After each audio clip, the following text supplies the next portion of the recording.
Now you can start. Okay. Hi, everyone. My name is Professor Paulo Campanha. I'm from Brazil. I'm a lawyer and a university professor, and I'm also a researcher. Now I'd like to introduce you the International Internship University.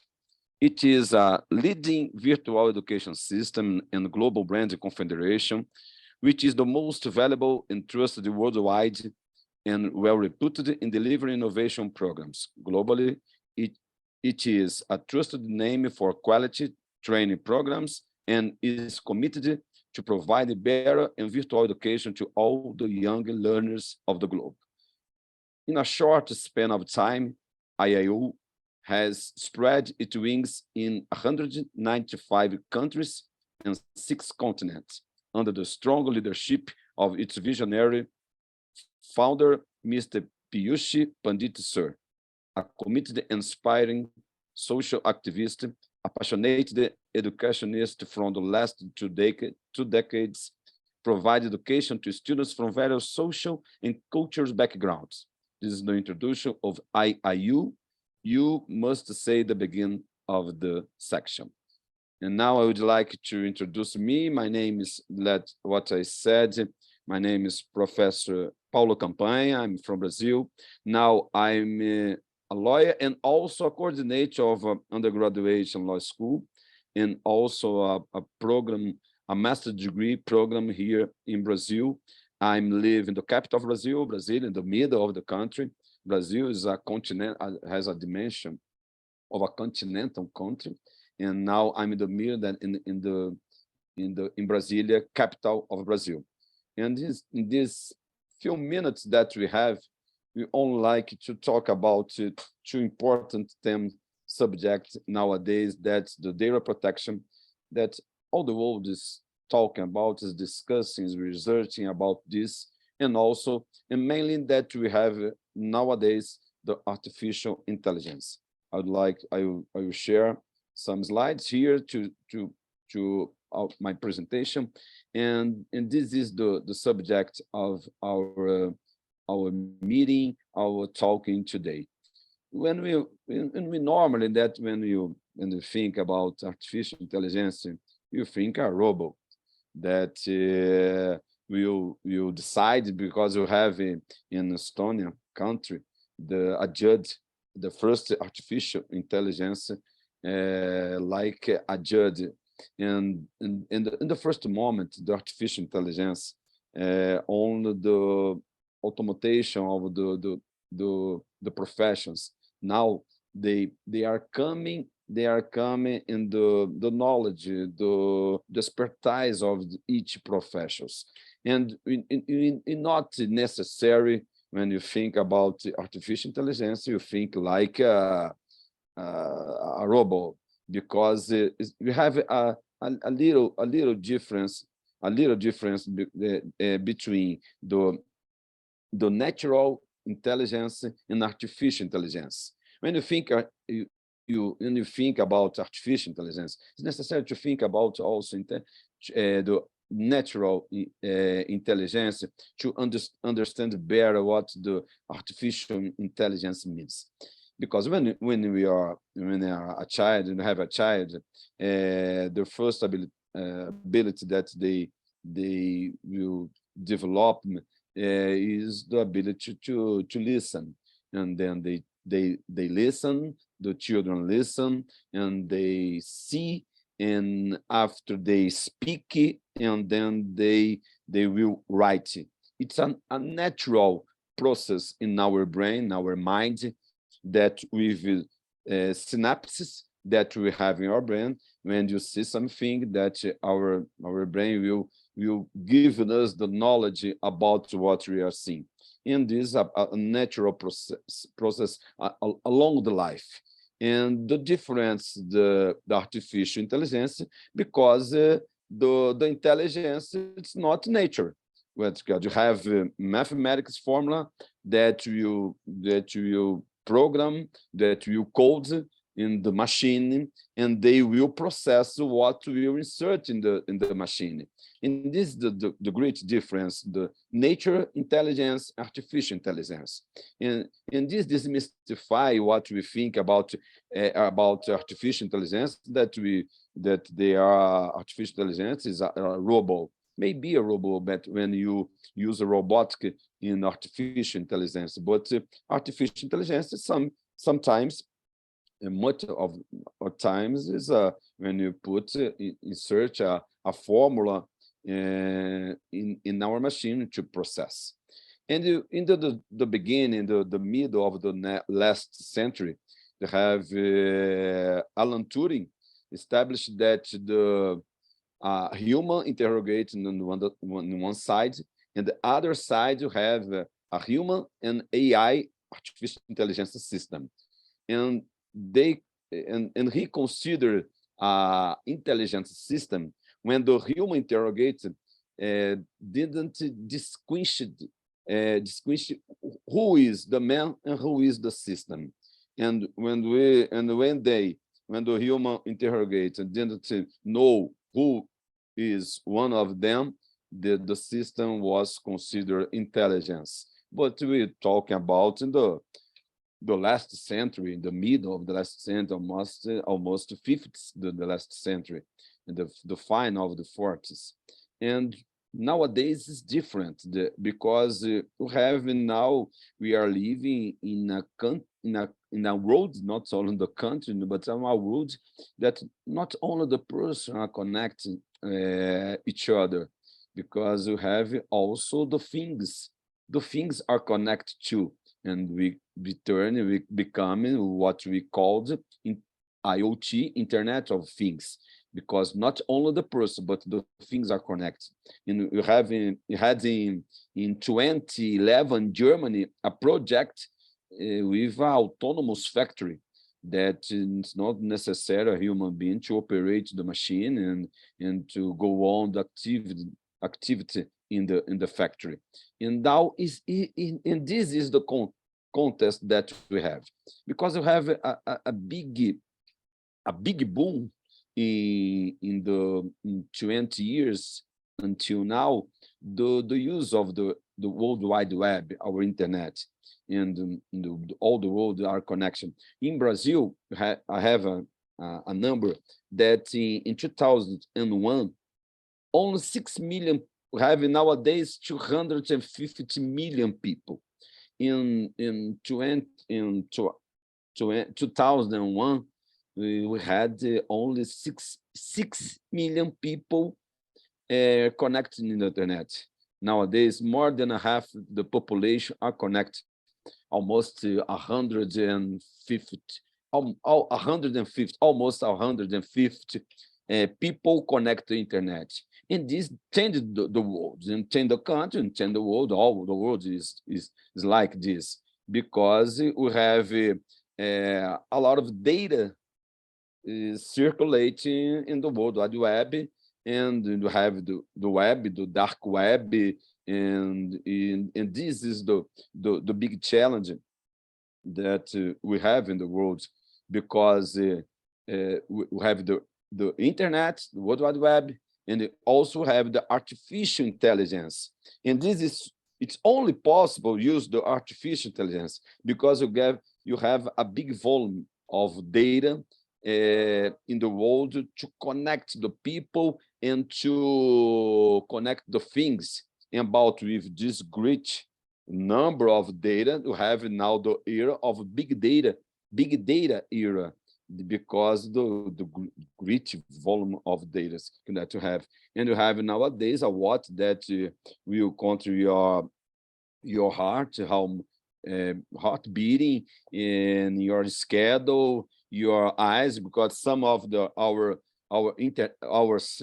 phone, our cell phone, we open some app with our facial recognition, and this also may what we have in the world, that's the big volume of data, and you have in our phone, in our watch, in everything that have in our refrigerator in our house. in a lot of smart house that we have this. And this we have this, what I said, the big data era, that have volume, value, veracity, variety, and velocity. And these are the 5 V's that characterize the big data. And what the big data analytics do with this?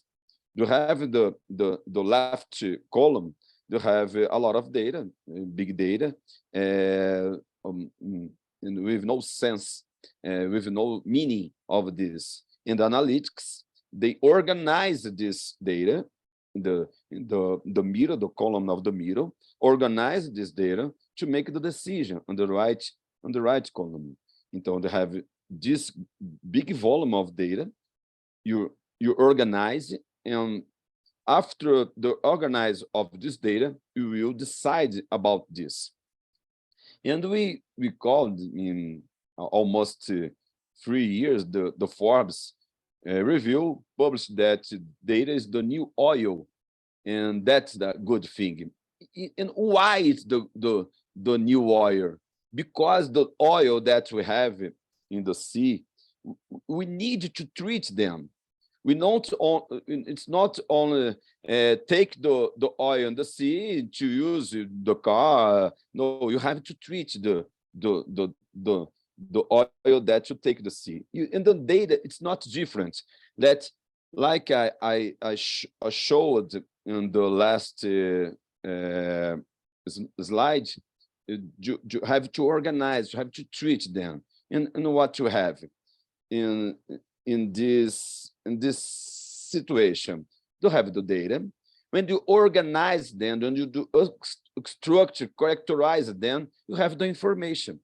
And about the information that you have, you go to the above, the step above, the knowledge. You have the data, and you organize to have the information. And the information, you have the knowledge about the concept, the idea, the learning that you organized. And after then, you have the wisdom. You understand the integration of the system. And in the moment that you have a lot of big of data that you have, it's made possible to use in different areas of the world. You have a lot of professors, and also the medical system. You have also included the pandemic moment that you have artificial intelligence using the data. It's possible to identify a person with COVID, with coronavirus virus, using the big volume of data that they had. And you have a data science that without data, you're just another person with opinion, because when we don't know exactly, you don't exactly know what you are saying. It's necessary to know, to have data to subside your decision, and that picture, and you organize the data, and after then you make a decision. And you have in this moment what we called MySQL, that relation that with the data that you use to organize them. It's all normally the data science use the SQL system to organize them and to make a relation of this data. And what's we have in the past a big situation that contributed to this moment. Until 2003, we had 5 exabytes of data. And nowadays, we have this volume of data in 2 days.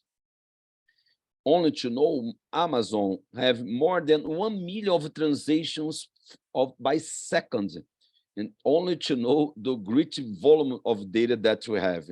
And you have the contribute. It's the cost of the hardware disk, because in 80s we had the cost of a gigabyte in hardware disk was almost $1 million. In almost 34 years, we have the same gigabyte in hardware disk was 3 cents of dollar. And this possible to storage the data make all the different that the moment that we are living nowadays, because the capacity to store a big volume of data, and because the cost of them that's cheaper than ever.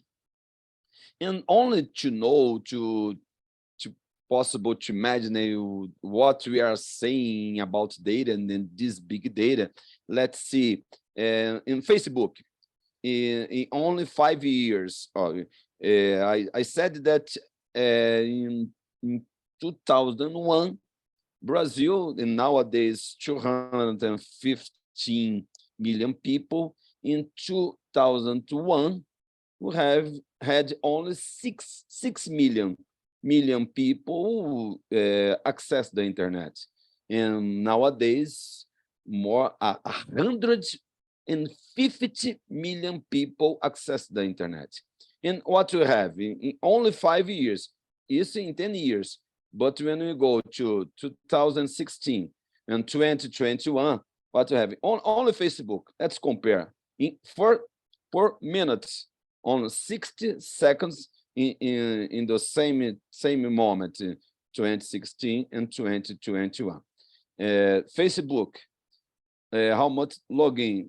700,000 per second, per minute.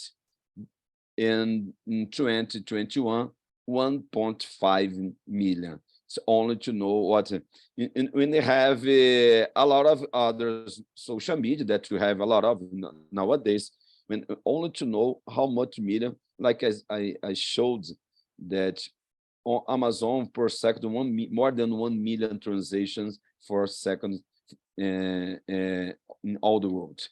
And what we called here the big five, because we have Google, Amazon, Facebook, Apple, Microsoft, and not only this big five that you call, because in each of one we have a lot of social media connecting each other.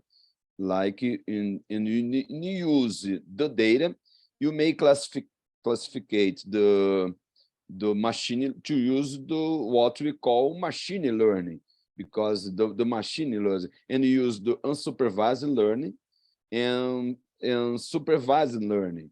And unsupervised learning, what you say, you have a lot of soft. I use the KNIME, KNIME, that you have a lot of algorithm that you may use in the big volume of data, or mainly in Excel program. And you cluster, example, when you cluster the data is divided by similarity. If you bought a book in Amazon, you may see when you choose and you research a book and you choose on them, you may see on the bottom of the page that number of percent of people also buy the other book, and another number of people that buy another book. That if you buy one book, you have a number of percentage of people that also buy the other book and the other book.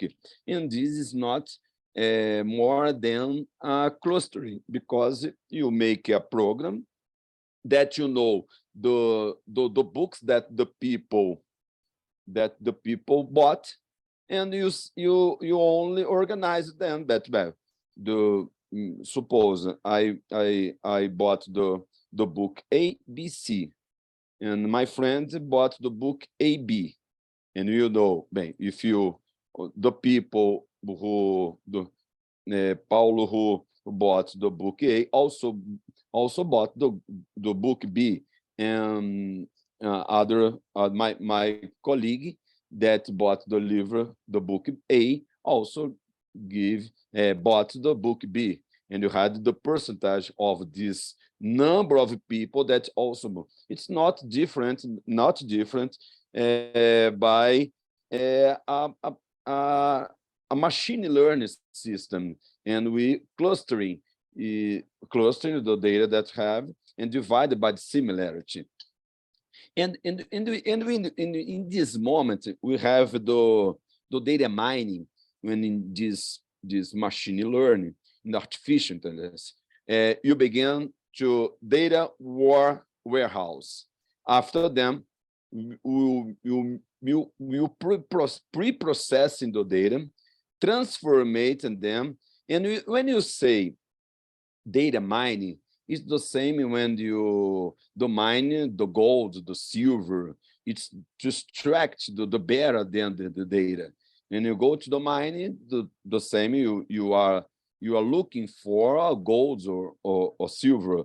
When you go to and you prepare and you use the data mining system, it's exactly to extract the better of the data, beginning the selection, pre-processing, transformation, data mining, and evaluation the data.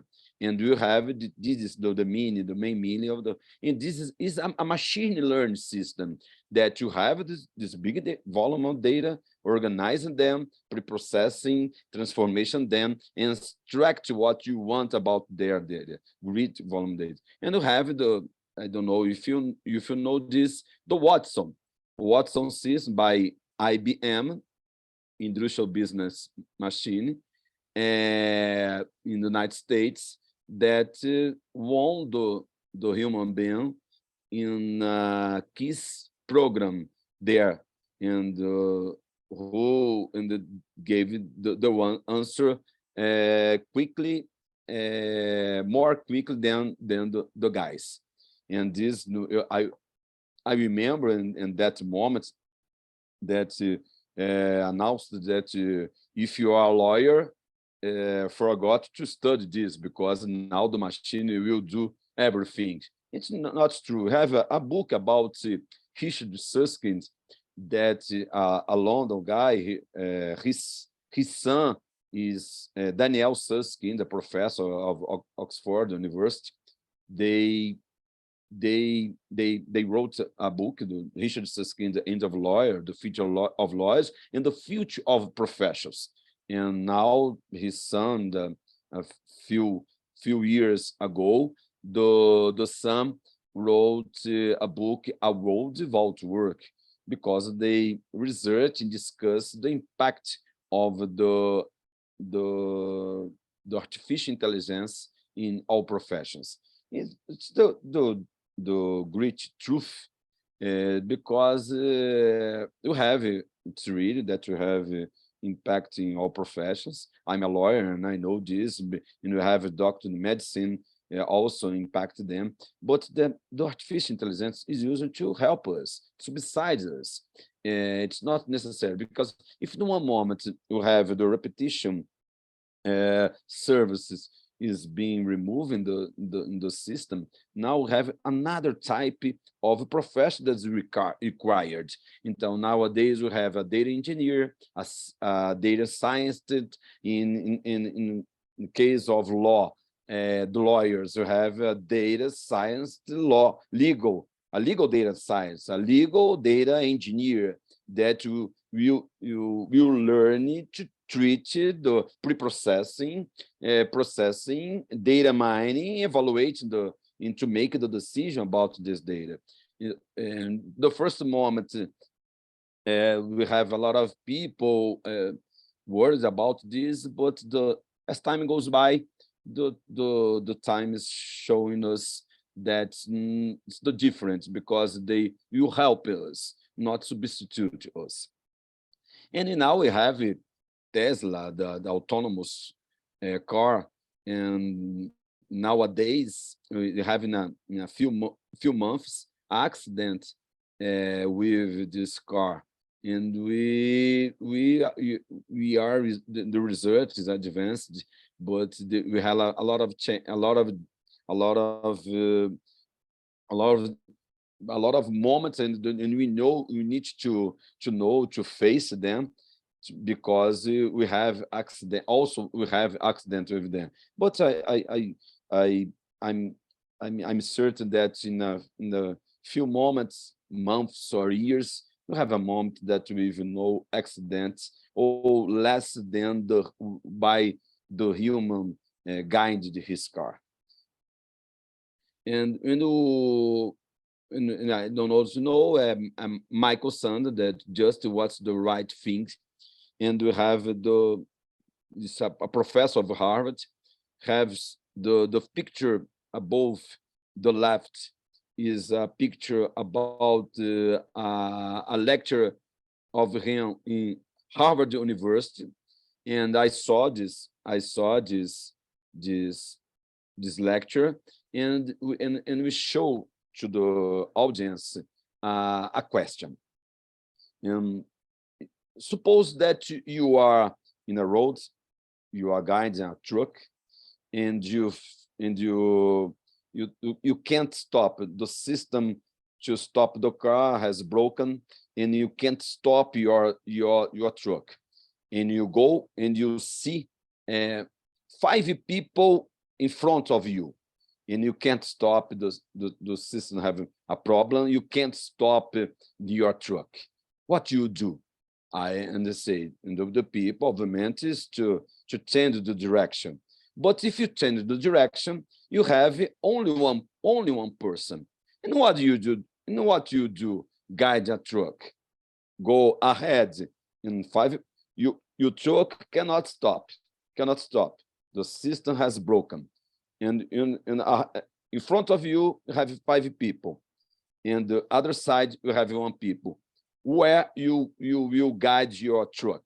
It is the question of him. And after the answer, mentor runs answer the people, and he give another information.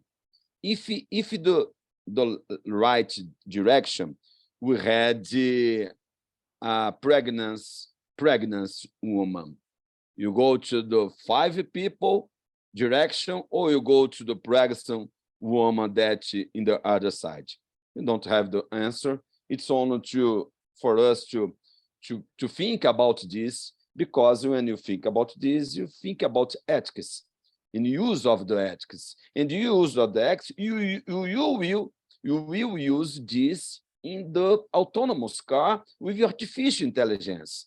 And the ethics, it's not only necessary when necessary only you use the data, but the decides what you decide, the decision with the data that you have in this situation. And you have artificial intelligence, a machine learning, and you have a deep learning, that you have a subset of machine learning, multi-layered neural networks learning from vast amount of data. And more data that the system have, it's more accuracy about the decision, about the system. But you have also a problem. Here in Brazil, you have a murder in one of the states. Brazil is divided in 26 states, in a federal district in the middle of the country that has the capital of Brazil, Brasilia. And the state on the northeast, called Ceará, you have a murder with a lot of group of people, and one of the suspect of the crime, he's a black guy, and it's the system shown this author of the Hollywood, and the author of Creed, the movie of box. And of course that the systems was wrong, but suppose that the wrong system shown a person that's not a famous guy. Probably the person will show by the system, you will be in a difficult moment to prove that's not him. In this case, it was so easy to know that the system was wrong, in what we call the algorithmic discrimination, because you have the volume of the data that you have, not because the algorithm, but it is because the data that you have that distracts that person to of one of the suspect. In the other side, you have a Uber in Netherlands. Was a guy was dismissed by this employer. It was in this program because the read of the system that that driver had, and the guy went to the justice, and it's possible to return to his job because it proved that is wrong, that's what they said about him. And when you talk about this, I showed these slides to know that when you use artificial intelligence and use data, and we use our data, the data of the people, you have accountability to use them, responsible, ethical, liability, moral, values, honesty, because a lot of decisions you make about our data in this situation. If you don't have accountability in this situation, a governance, a moral, ethical, in using the job, you have a problem. You have the problem of using the artificial intelligence. And this is the big challenge that our generation is facing, is to use the accountability about to use artificial intelligence. And we have Pierre Levy, a French philosopher, that said the web giants are the new state, because like I said, the big five, and use Alibaba and others we call the big nine, we have the challenge because they will control the big data, a lot of people in the world, and they will have in the election in 2016 in the United States, the Cambridge Analytica, that used the data to interfere in the election process. And this is what I said, the organized, and each of the social media has a lot of with them. You may see when you go to the Google and research about a word, will in a few minutes, and you go to the YouTube will show us a lot of things. Example, if you go research in the Google about a hotel to pass your vacation, if you and afterwards go to YouTube, and you see a lot of advertisements about this hotel that you researched in the website in the research of Google. And this has happened in a lot of social media that we have. On example, to show only Google, and have the others too. And but the real that you have this discussion about privacy since the 1890, the right to be let alone, published in Harvard Law Review. It's really that it's not necessary the privacy of the person, because you have the questions about the property, but also just discuss the right to privacy since then. And nowadays, if you go to the ritual in London, your facial recognition in Brazil, we are in the beginning of this process in the airport to use the facial recognition to use to to go inside the airport, and you'll see, when you are passing in the wall, in other side of wall, we have this situation that scan all of your body. And you have in 2010, Mark Zuckerberg told us that the age of privacy is over. Doing a privacy change for 350 million euros is not kind of thing that a lot of companies would do, viewed a really important thing. But this, when you have a problem with the data of the users of Facebook, Mark Zuckerberg, I watched this moment in the TV, and he's explaining in Capitolio about the data that was used by other people in the Facebook. Was the age of pride, it's not over. And have the social media, it's necessary to use accountability protection about our data. And have a lot of series that show us in Netflix, MMC, Code Bias, The Social Dilemma, and The Grit Hack, that showed the problem with the wrong use about your data, and to show us that you have to be worried about this, about how we are using our data.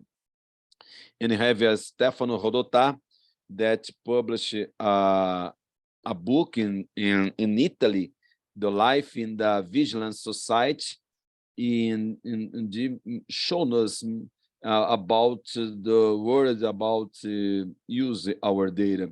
We have in 2020 a professor of university, Oxford University, Carissa Velez, privacy is power. Why and how you should take back control of your data. Carissa Velez, that when you talk about privacy is power, it's not the hard power. She showed us, she taught us that the power that she said is about the soft power, the power to interfere in your wills, in you even know that you are that they are interfering in your views to decide to buy someone or to stay with someone or something. And you have a book that if you go to the past, not so far, in the Holocaust, and you have the IBM and the Holocaust, and you have Nazi Nexus that shows us how in that moment the IBM was connection with the Holocaust. And this the photo on the left book, we have a lot of pictures that we called Olerich. When you go, I had the opportunity to go to Auschwitz.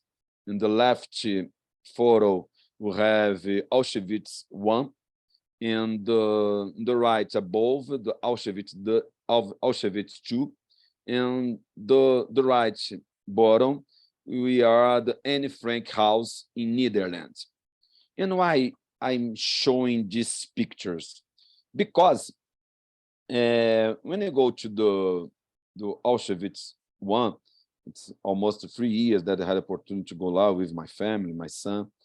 And in one of this building, we have a picture, a picture in the wall that shows us how many Jewish people came to Auschwitz 1 and Auschwitz 2.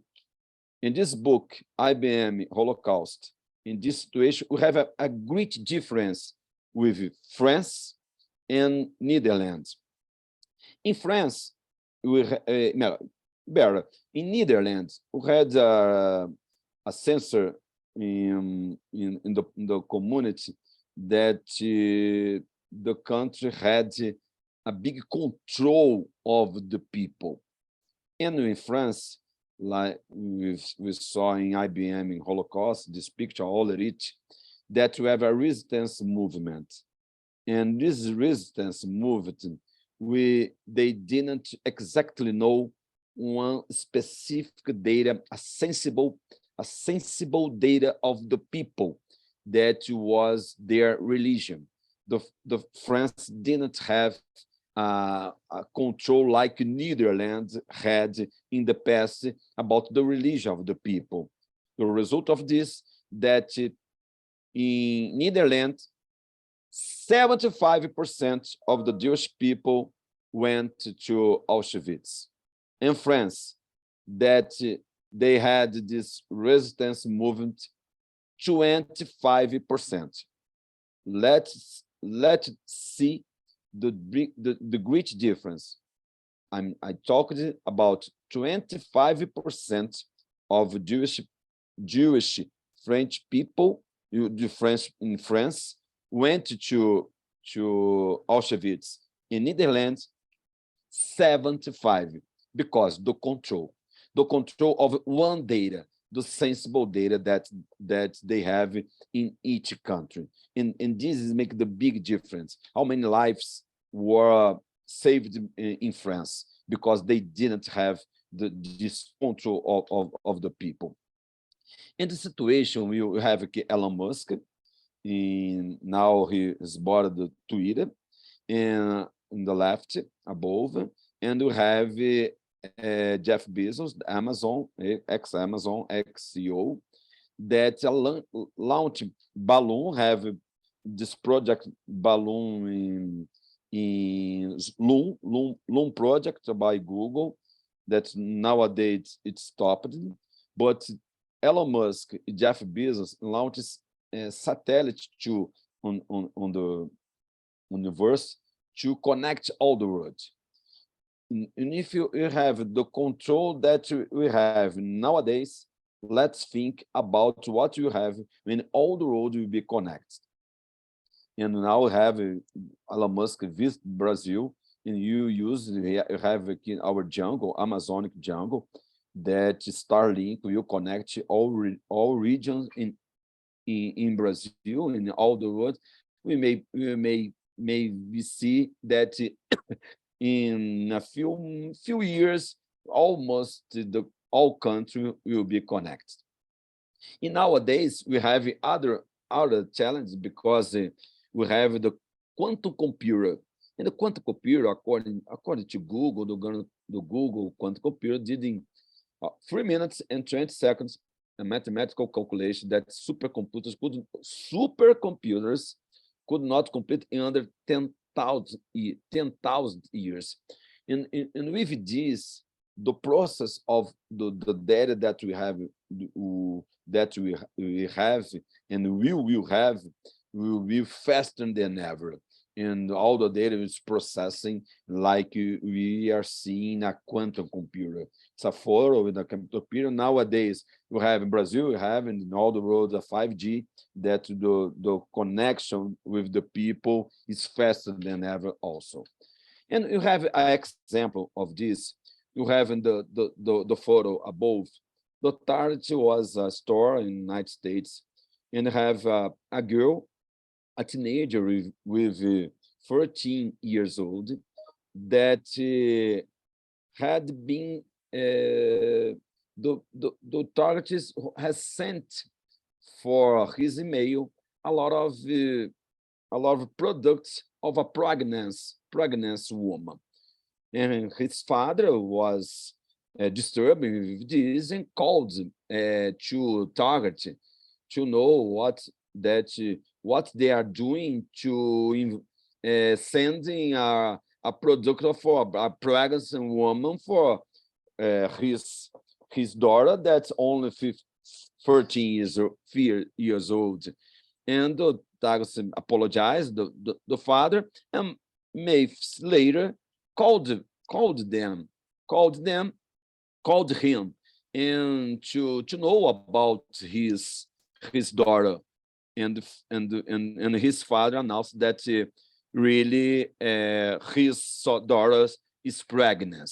In how the target know about this? Because the product that the grill has bought in this store, and it's normally that product is normally bought by a pregnant woman that and suppose they are sending email from him, in like only to buy the products. That's a percentage of people that do that. You imagine that the people you know that you are starting to know. And you have Netflix, and Netflix also with 500,000 people, users of Netflix, is it only with 4 or 6 choice of the film.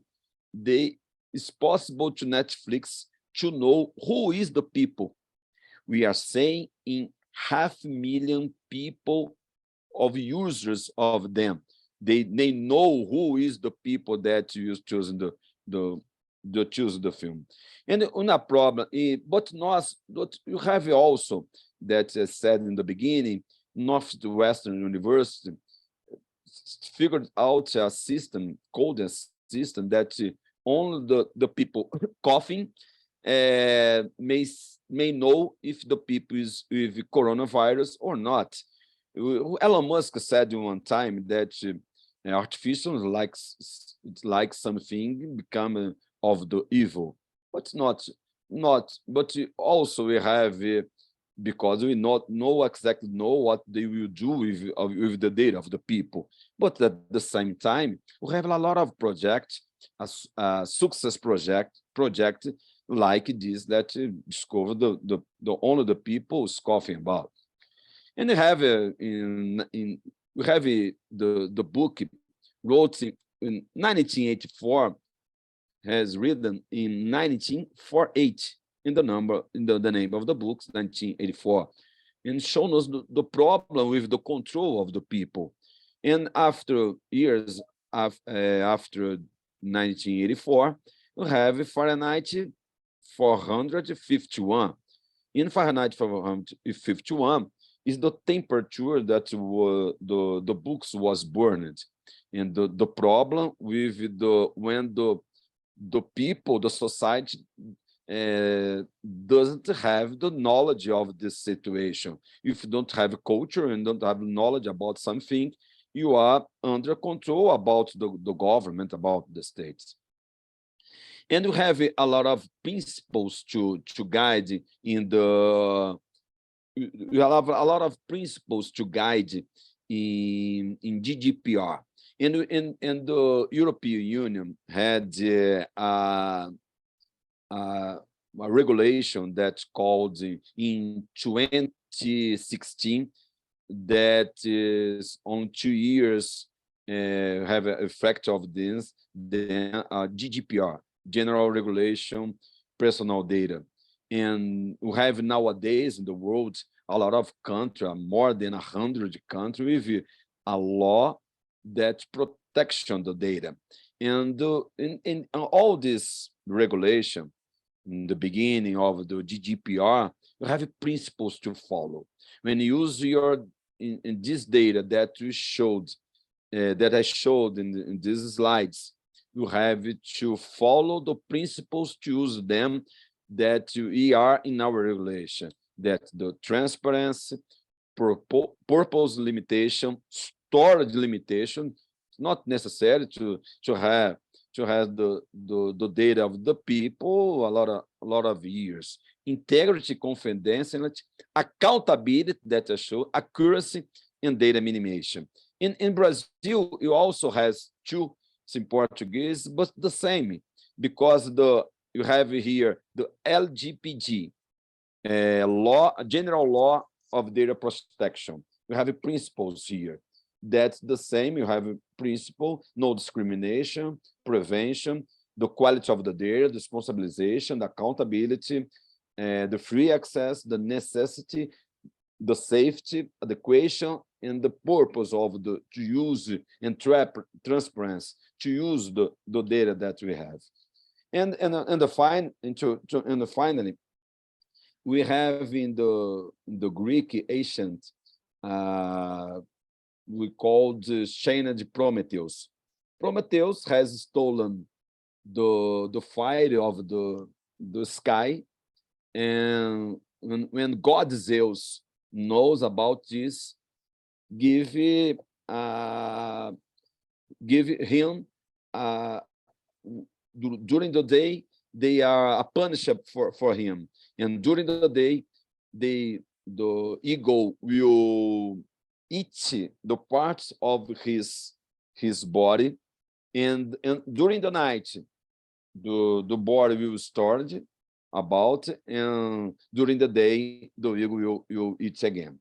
And what we may compare the situation in the Great Ascent with the protection data, because if you have the data, you have responsibility. If you don't use a responsibility way, you have a punch about this. Thank you very much. I would like to thank you, International Internship University and Dr. Herminda, to this moment, and I'm thank you very much.